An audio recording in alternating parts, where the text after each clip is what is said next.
অস্ট্রিয়ার মতো দেশে গিয়ে সে রাসূলকে ভুলে নাই। ওই দেশ গিয়েও সে চিন্তা করেছে, আমার রাসূলের কাছে যখন আমি দাঁড়াবো, আমার মুখে দাড়ি থাকবে, আমার রাসূল যেন আমাকে চিনে নেয়। সেখানে গিয়ে সে দাড়ি আর কামালো না, দাড়ি নিয়ে চলে গেল, দুনিয়া ছাড়লো, দুনিয়ার মানুষ তাকে থাকলো, রাসূলের সুন্নত নিয়ে যায়।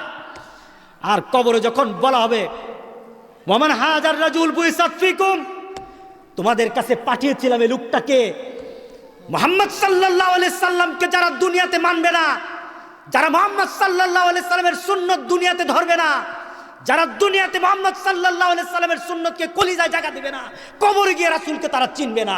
কথাটি ঠিক আছে কিনা বলে?